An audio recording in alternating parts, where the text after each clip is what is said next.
ये बात ज्यादा पुरानी नहीं है जब 2006 में यूक्रेनियन कैपिटल कीव में एक नौजवान शख्स बहुत कंफ्यूज्ड हालत में पाया गया। उसने ओल्ड फैशन के कपड़े पहन रखे थे और उसकी गर्दन पर एक पुराना कैमरा भी लटका हुआ था। लोग समझ रहे थे कि ये कोई पागल है, लेकिन क्या मालूम था उनको कि वो टाइम ट्रेवल की एक दास्तान का हिस्सा बनने जा रहे हैं। वो शख्स अपना नाम सर्गी पोनोमारेंको बता रहा था। पुलिस ने जब उससे आईडी मांगी तो वो एक ऐसी कंट्री ने इशू कर रखी थी जो अब मौजूद ही नहीं है। जी हाँ, ये आईडी सोवियत यूनियन के दौर की थी। अब ये बात तो आप सब जानते हैं कि यूक्रेन पहले सोवियत यूनियन का हिस्सा हुआ करता था और जिस दिन ये वाकया पेश आया, सोवियत यूनियन को टूटे 2 दहाइयां गुजर चुकी थी। ऐसा नहीं है कि यूक्रेन पुलिस ने इससे पहले सोवियत यूनियन की कोई आईडी देखी ही नहीं थी, पर यह शख्स दिखने में 20-25 साल का लग रहा था और उस आईडी पर उसकी डेट ऑफ बर्थ 1932 की शो हो रही थी। सिर्फ डेट ऑफ बर्थ ही नहीं बल्कि आईडी पे शो होने वाली पिक्चर भी उसी की थी। ये सारा माजरा पुलिस को हजम नहीं हुआ। 1932 में पैदा होने वाला शख्स 2006 में 74 इयर्स के बाद भी 20-25 साल का कैसे दिख सकता है। उन्होंने सर्गी से पूछा कि आज कौन सी डेट है, तो उसने थोड़ा सोचने के बाद जवाब दिया 23 अप्रैल 1958। ये वो पॉइंट था जब पुलिस को लगा कि ये शख्स पक्का कोई पागल है। वो उसको मेंटल हॉस्पिटल ले गए जहां डॉक्टर पाब्लो कट्रिकोव ने उसकी मेंटल हेल्थ का जायजा लिया। सर्गी को भी कुछ समझ नहीं आ रहा था कि उसके साथ क्या हो रहा है। डॉक्टर ने पूछा कि क्या उसको याद है कि वो 1958 से सीधा 2006 में कैसे आया। उसने बताया कि मैं दिन के टाइम पर सिटी वॉक पे अच्छे फोटोग्राफ्स लेने के लिए निकला था। तभी मैंने आसमान पर एक अजीब चीज को उड़ते हुए देखा। डॉक्टर ने पूछा कि वो चीज कैसी दिखती थी, तो उसने बताया कि मैं एक्सप्लेन नहीं कर पा रहा, पर मैंने अपने कैमरा में उसकी फोटो खींची थी। ये बोलते हुए उसने अपना कैमरा आगे कर दिया। ये सुनकर डॉक्टर बहुत हैरान हुए, लेकिन उनकी हैरानी मजीद बढ़ गई जब उन्होंने कैमरा को देखा, जो कि एक बहुत पुराना याशिमा फ्लेक्स कैमरा था। इस कैमरा की कंडीशन देखकर ऐसा नहीं लग रहा था कि ये कोई पुराना कैमरा है। मसला इस कैमरे में से फोटो निकालने का था, क्योंकि इसमें जो रोल डलता था उसको 1970s में ही डिसकंटिन्यू कर दिया गया था। एडम पॉइजनर नामी एक एक्सपर्ट को बुलवाया गया, जिसने कैमरा रोल पे लिखी डेट देखी तो मालूम पड़ा कि ये 1956 में मैन्युफैक्चर किया गया था। उसने फोटोग्राफ्स डेवलप किए और तभी चीजें और ज्यादा कंफ्यूज होती गईं। फोटोग्राफ्स में कीव सिटी की बहुत पुरानी पिक्चर्स थीं। गाड़ियां, बिल्डिंग्स और स्ट्रीट साइंस सब कुछ 50s के दौर का था। हालांकि इसमें कुछ ऐसी बिल्डिंग्स भी थीं जिनको बाद में गिरा दिया गया था, और उन्हीं बिल्डिंग्स के सामने सर्गी और उसकी गर्लफ्रेंड की कुछ पिक्चर्स भी थी। ये वही सर्गी था जो 48 इयर्स पुरानी तस्वीरों में जैसा दिखता था, उसी हालत में उसी कपड़ों में डॉक्टर के सामने बैठा था। और रोल की सबसे आखिरी फोटो में, जैसा कि सर्गी ने बताया था, एक अनआइडेंटिफाइड फ्लाइंग ऑब्जेक्ट दिख रहा था। ये सारा माजरा देखकर डॉक्टर के लिए यकीन करना काफी मुश्किल था। इस वक्त तक डॉक्टर के पास इस बात पर यकीन करने के सिवा और कोई ऑप्शन नहीं था कि ये शख्स 1958 से 2006 में टाइम ट्रेवल करके आया है। अभी डॉक्टर इसी कश्मकश में थे कि वो शख्स रूम से बाहर निकला, दरवाजा बंद किया और फिर वापस कभी नहीं लौटा। सर्गी पोनोमारेंको बिना किसी सबूत के गायब हो चुका था। उसने अगर अपने पीछे कुछ छोड़ा तो वो था ये कैमरा, कुछ फोटोग्राफ्स और अपनी अजीबो गरीब कहानी। ऐसी कहानी जिसको जितना ज्यादा समझने की कोशिश की जाए वो उतना ही ज्यादा उलझती जा रही थी। जब पुलिस ने केस को इन्वेस्टिगेट किया तो मालूम पड़ा कि 1960 में वाकई एक सर्गी पोनोमारेंको नामी शख्स कीव से गायब हुआ था। फोटोग्राफ्स में जो लड़की उसके साथ थी उसको भी ट्रैक किया गया, जो अब एक 70 साल की औरत है।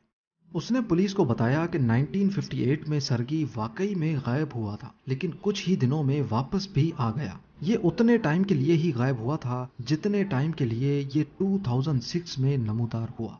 लेकिन उस खातून के मुताबिक वो 1960s में दोबारा गायब हुआ और उसके बाद आज तक वापस नहीं लौटा। पर कहानी में एक ट्विस्ट और भी है। सालों बाद उसको सर्गी की एक फोटो रिसीव हुई जिसमें नोट लिखा था 2050। इस फोटो में सर्गी की एज ज्यादा है और बैकग्राउंड में कीव सिटी नजर आ रही है। फर्क सिर्फ इतना है कि कीव सिटी स्काई स्क्रैपर से भरी हुई है। उसने नोट में ये भी लिखा था कि वो जल्द ही वापस आएगा, लेकिन किसी वजह से ऐसा नहीं हो सका। सर्गी पोनोमारेंको की ये इंटरेस्टिंग स्टोरी एक यूक्रेनियन टीवी शो पे दिखाई गई थी और देखते ही देखते ये इंटरनेट पर वायरल हो गई। पर सवाल ये है कि क्या ये स्टोरी वाकई सच है? इस पर आने से पहले हम ये जानते हैं कि टाइम ट्रेवल क्या वाकई पॉसिबल भी है कि नहीं। इसमें कोई शक नहीं कि हम सब एक तरह से टाइम ट्रेवल ही कर रहे हैं। फ्यूचर में टाइम ट्रेवल, हमारा कहीं भी बिताया हुआ एक घंटा इस बात को जाहिर करता है कि हम एक एक घंटा करके फ्यूचर की तरफ जा रहे हैं। लेकिन अगर कोई किसी भी तरीके से अपना एक घंटा सिर्फ आधे घंटे में बिता ले तो वो दूसरों के मुकाबले में आधा घंटा फ्यूचर में चला जाएगा। इस कॉन्सेप्ट को पहली बार एल्बर्ट आइंस्टाइन ने अपनी स्पेशल रिलेटिविटी की थ्योरी में दिया था, जिसके मुताबिक स्पेस में टाइम एक जैसा नहीं गुजरता, बल्कि ये डिपेंड करता है ऑब्जेक्ट की स्पीड और उसके मास पर। जिस तरह ऑक्सीजन का लेवल अलग अलग एल्टीट्यूड पे चेंज होता रहता है, इसी तरह स्पेस में टाइम भी ऑब्जेक्ट की स्पीड और मास पर डिपेंड करता है। हम अर्थ पर रहते हैं तो हमारा टाइम अर्थ के मास और इसकी स्पीड पर डिपेंड करता है, लेकिन अगर हम जुपिटर पे चले जाएं जिसका मास काफी ज्यादा है तो वहां टाइम स्लो गुजरेगा। थ्योरी के मुताबिक जितनी ज्यादा स्पीड होगी उतना ही स्लो टाइम गुजरेगा। तो अगर हम किसी ऐसी स्पेसशिप में बैठें जो स्पीड ऑफ लाइट की तेजी से यूनिवर्स में 5 साल तक चलती रहे और फिर वापस अर्थ पर आए तो हमारी घड़ी के हिसाब से सिर्फ 5 साल गुजरे होंगे, लेकिन अर्थ पर 36 साल गुजर चुके होंगे। दोनों घड़ियों में जो टाइम का डिफरेंस नोट किया जाएगा उसको टाइम डायलेशन कहा जाता है। आइंस्टाइन की इस थ्योरी को प्रूव करने के लिए 1971 में हेफल कीटिंग एक्सपेरिमेंट भी किया गया था। इसमें टोटल 12 एटॉमिक क्लॉक्स को एक ही टाइम पे सेट किया गया। 4 क्लॉक्स को प्लेन में लोड करके ईस्ट की तरफ भेजा गया, 4 को वेस्ट की तरफ और आखिरी 4 को अर्थ पर ही छोड़ा गया था।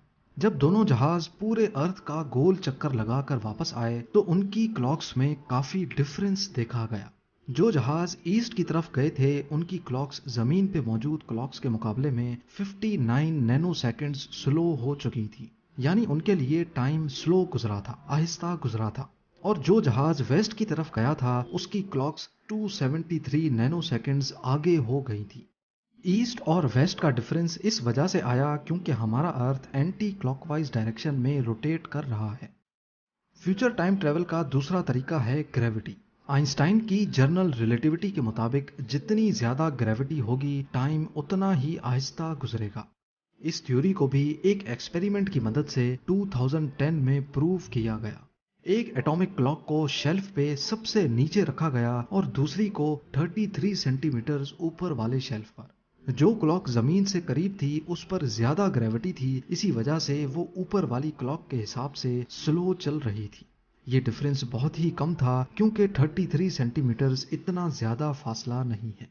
पर यह बात तय है कि अगर हम किसी ऐसी जगह पर चले जाएं जहां ग्रेविटी बहुत ज्यादा हो, जैसा कि ब्लैक होल में, तो हमारा टाइम अर्थ पर गुजरने वाले टाइम के हिसाब से बहुत आहिस्ता गुजरेगा। इसी चीज को इंटरस्टेलर मूवी में भी दिखाया गया है, जहां वो लोग एक ऐसे प्लेनेट पे होते हैं जो ब्लैक होल के करीब होता है। वहां गुजारा जाने वाला 1 घंटा अर्थ के 7 सालों के बराबर होता है। स्पीड और ग्रेविटी की वजह से टाइम का चेंज होना इतना कॉमन है कि जीपीएस सैटेलाइट जिनमें दुनिया की सबसे एक्यूरेट क्लॉक्स इंस्टॉल्ड होती हैं, उनको भी अर्थ के टाइम के हिसाब से बार बार मैच करना पड़ता है, क्योंकि ये सैटेलाइट्स हर वक्त 11,300 किलोमीटर पर आवर की स्पीड से अर्थ को ऑर्बिट कर रही हैं। इसी वजह से इनकी क्लॉक्स पीछे हो जाती हैं। अगर इनका टाइम बार बार सेट ना किया जाए तो हमारे फोन्स हमें हमारी एग्जैक्ट लोकेशन ही ना बता सकें। ये तो हमने डिस्कस किया फ्यूचर में टाइम ट्रेवल करने को। ये थ्योरेटिकली तो पॉसिबल है, पर साइंस के मुताबिक इसका प्रैक्टिकल करना इम्पॉसिबल है, क्योंकि ऐसा स्पेसक्राफ्ट जो लाइट की स्पीड से चल सके ये फिल वक्त हमारे लिए बनाना नामुमकिन है। ग्रेविटी के जरिए टाइम ट्रेवल करने के लिए भी हमें करीबी ब्लैक होल के पास जाना होगा, जो कि ऑलमोस्ट 1560 लाइट ईयर्स दूर है। हो सकता है आने वाले वक्त में इंसान ऐसी कोई चीज बना सके और टाइम ट्रेवल की मिस्ट्री को सॉल्व किया जा सके। पर सर्गी पोनोमारेंको की कहानी में कितनी सच्चाई है?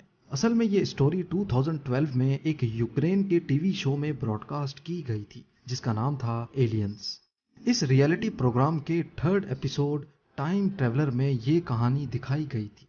सर्गी पोनोमरिंको की डॉक्टर के साथ सीसीटीवी वीडियो में एक बहुत बड़ा लूप होल निकल कर सामने आया। इसमें जो डेट दिख रही है वो है वेडनेसडे 23 अप्रैल 2006, लेकिन कैलेंडर पे देखा जाए तो ये संडे का दिन बनता है। इसका मतलब है कि वीडियो अलग से रिकॉर्ड की गई थी और टाइम स्टैम्प बाद में ऐड किया गया। इसके अलावा सर्गी पोनोमरिंको की आईडी पर जो स्टैंप देखी जा सकती है, एक्सपर्ट्स का मानना है कि ये स्टैंप उस दौर की स्टैंप से डिफरेंट है। और आखिर में कीव सिटी की 2050 की फोटो, जिसमें पीछे बिल्डिंग्स तो बहुत सारी दिख रही हैं, लेकिन अगर गौर से देखा जाए तो इसमें काफी बिल्डिंग्स एक जैसी हैं, जिसका मतलब है कि ये इमेज फोटोशॉप किया हुआ है। इस इंसिडेंट से मुतालिक जो भी पुलिस इन्वेस्टिगेशन दिखाई गई, इनका रिकॉर्ड कहीं पर भी मौजूद नहीं है। और अगर डॉक्टर पाब्लो कट्रिकोव इतने फेमस डॉक्टर हैं तो इनका नाम इंटरनेट की किसी भी वेबसाइट पर क्यों नहीं है। बेशक ये स्टोरी बहुत वेल प्लान थी, लेकिन इंटरनेट यूजर्स का मानना है कि ये सिर्फ शो की रेटिंग के लिए बनाई गई थी। टाइम ट्रेवल के टॉपिक में कंफ्यूजन तब पैदा होती है जब हम सोचने लगें कि अगर फ्यूचर में टाइम ट्रेवल किया जा सकता है तो पास्ट में भी किया जा सकता होगा। इस कॉन्सेप्ट को भी काफी सारी साइंस फिक्शन मूवीज में दिखाया गया है, लेकिन साइंटिफिक कम्युनिटी का मानना है कि ऐसा करना पॉसिबल नहीं है, क्योंकि ये जन्म देता है पैराडॉक्स को। मान लें कि आप किसी टाइम मशीन में बैठकर 10 साल पास्ट में चले जाएं और उस टाइम मशीन को ही बनने से रोक दें, तो फिर आप यहां तक कैसे पहुंचे? इस सिचुएशन को टाइम ट्रेवल पैराडॉक्स कहा जाता है। 2009 में स्टीफन हॉकिंग ने एक पार्टी अरेंज की जिसमें वो अकेले मौजूद थे। इसकी अजीब बात यह थी कि इस पार्टी की इनविटेशन उन्होंने 1 साल के बाद पब्लिक की और कहा कि अगर कोई टाइम ट्रेवलर है तो 1 साल पास्ट में जाकर वो पार्टी अटेंड कर सकता है। ये उनकी तरफ से समझाने का एक तरीका था कि पास्ट में टाइम ट्रेवल करना पॉसिबल नहीं है।